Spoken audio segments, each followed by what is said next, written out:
বন্ধুরা, রুটি বানানো এখন পানির মতো সহজ। মাত্র ১ মিনিটে পুরো পরিবারের জন্য কিভাবে রুটি বানাবেন প্রেসার কুকারে, সেটাই আজকে আপনাদেরকে দেখিয়ে দিব। তো চলুন কথা না বাড়িয়ে মূল ভিডিও শুরু করা যাক। টিপস নাম্বার ১, যখন যাদের বাসায় তাওয়া থাকে না বা রুটি ভাজার কোনো কিছুই নেই, তখন যাদের ঘরে এরকম একটা প্রেসার কুকার আছে, প্রেসার কুকারে কিন্তু আপনারা এইভাবে রুটিগুলো ভেজে নিতে পারবেন। আর খুবই তাড়াতাড়ি এই প্রেসার কুকারে রুটিগুলো ভাজা হয়।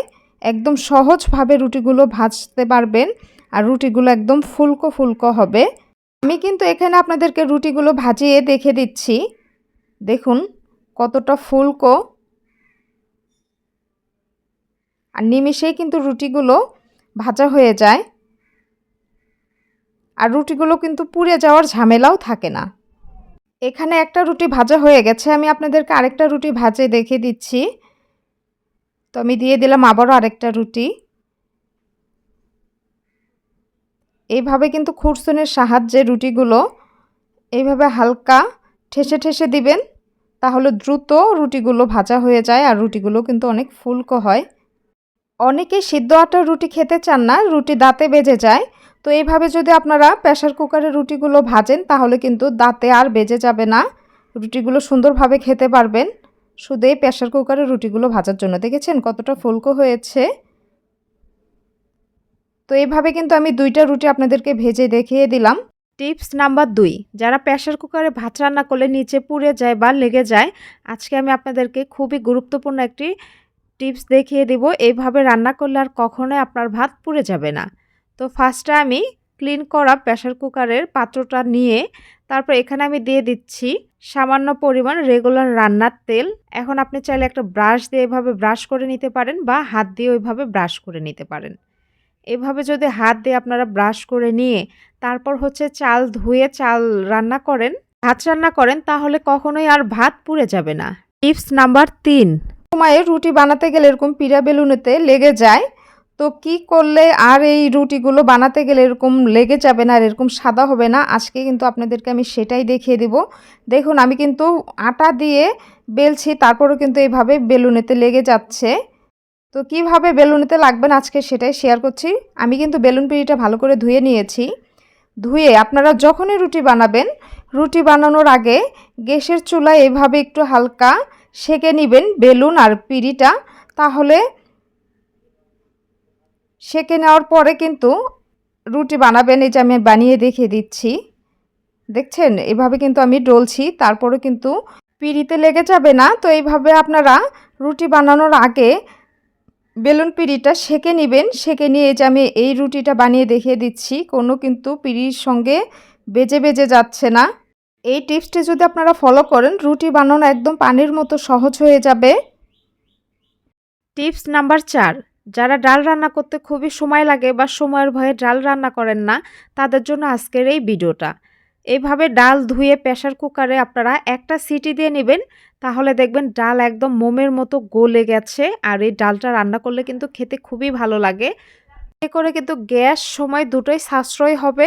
টিপস নাম্বার 5, যাদের ঘরে প্রেসার কুকার আছে, প্রেসার কুকারে এরকম সেফটি ট্যাঙ্কটা লিক হয়ে গেছে, লিক হওয়ার কারণে আপনারা ব্যবহার করতে পারছেন না, তাদের জন্য আজকে আমি দেখিয়ে দিব লিক হয়ে যাওয়ার পরেও কিভাবে আপনারা কোনো রিস্ক ছাড়াই ব্যবহার করতে পারবেন প্রেসার কুকার। তো প্রথমে আমি একটা আটার এইভাবে অল্প একটু ডো এভাবে মুথে নিয়ে গোল করে নিয়ে এখন আমি যেইখানে যে সেফটি ট্যাঙ্কের ওইখানে ছিদ্রটা আছে আমি এইভাবে আটকে দিলাম। আটকে দেওয়ার পরে কিন্তু আপনি এই প্রেসার কুকারটা ইজিভাবে ব্যবহার করতে পারবেন। কোনো প্রকার গ্যাস বের হবে না, কোনো প্রকার লিক হবে না। তবে সাময়িক সময়ের জন্য ব্যবহার করবেন, পরবর্তীতে কিন্তু মিস্ত্রি থেকে বা মেকানিক থেকে ঠিক করে নেবেন। এই যে দেখেছেন, এখন ইজিভাবে ব্যবহার করা যাবে।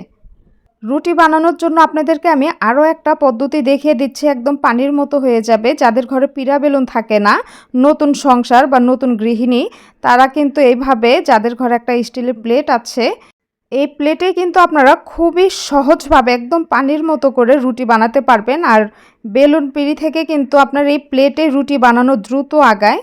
আমি কিন্তু এই যে আপনাদেরকে দেখিয়ে দিচ্ছি, খুব সহজভাবে রুটি বেলা যাচ্ছে, কোনো ঝামেলাই হচ্ছে না। অনেক সময় দেখা যায় যে অনেক রুটি বানাতে হয়, তখন 2-3 জন রুটি বানাতে পারেন, কিন্তু বেলুন পুরি একটা থাকে এইভাবে, যাদের ঘরে স্টিলের প্লেট আছে বানাতে পারেন। স্টিলের প্লেটে কিন্তু রুটিগুলো বেলা একদম দ্রুত হয়ে যায়, রুটিগুলো গোল হয়। আপনারা চাইলে কিন্তু এই টিপসটাও ফলো করে রুটি বানাতে পারেন, আপনার দ্রুত রুটি বানানো হয়ে যাবে। টিপস নাম্বার 7, প্রেসার কুকারে যখন ডাল রান্না করার সময় সিটির সঙ্গে ডালের যে পানিটা উতলিয়ে পড়ে যায়, তো এইভাবে আপনারা একটা টিপস শিখিয়ে দিচ্ছি, কখনোই আর বলকে ডালের পানি পড়বে না। প্রেসার কুকারের মুখটা আটকানোর আগে এইভাবে আপনারা অল্প পরিমাণ আর কি তেল দিয়ে দিবেন, তাহলে আর কখনোই ডাল উতলিয়ে আপনার এই ডালের যে পানিটা পড়ে যাবে না। তো চলুন আমি আপনাদেরকে প্রমাণ সহ দেখাচ্ছি। দেখুন ঢাকনাটা একদম পরিষ্কার, ঢাকনাটা আটকিয়ে এখন আমি সিটি দিয়ে নেব। আপনারা দেখতে পারবেন এখানে কোনো পানিটা পড়ে যাবে না। তো দেখতে পাচ্ছেন সিটি দিয়েছে, এখানে কিন্তু জাস্ট উপরে একটু হালকা যে একটু পানি, মানে ঘামের যে পানি ওইটা কিন্তু ছিটা ফোটা হয়েছে, কিন্তু একদম উতলিয়ে কিন্তু পানি পড়ে যায়নি। দেখেছেন? টিপস নাম্বার 8, তাদের ঘরে প্রেসার কুকার অনেক দিন ব্যবহার করার পরে অনেক পুরনো হয়ে যাওয়ার পরে এইভাবে রাবারগুলো, চারপাশে রাবারগুলো গলে গলে তারপর হচ্ছে এরকম নষ্ট হয়ে গেছে আর এরকম ফাঁকা হয়ে গেছে, তাদের জন্য এই ভিডিওটা খুবই হেল্পফুল।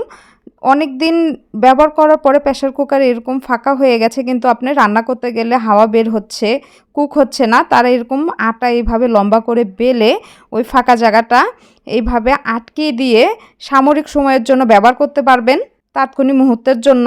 পরবর্তীতে কিন্তু মিস্ত্রি দিয়ে ঠিক করে নিতে হবে। তো বন্ধুরা, গুরুত্বপূর্ণ 8টি কিচেন টিপস আপনাদেরকে দেখিয়ে দিলাম। তো আজকে আর কথা বাড়াচ্ছি না, আজকের ভিডিওটা এখানে শেষ করে দেব। এই পর্যন্ত যারা ভিডিওটা দেখেছেন অবশ্যই একটা লাইক দিয়ে চ্যানেলটি সাবস্ক্রাইব করে দেবেন, পেজ থেকে দেখে থাকলে পেজটি ফলো দিয়ে দেবেন। তো আজকে এই পর্যন্তই, সবাই সুস্থ থাকবেন, ভালো থাকবেন, আল্লাহ হাফেজ।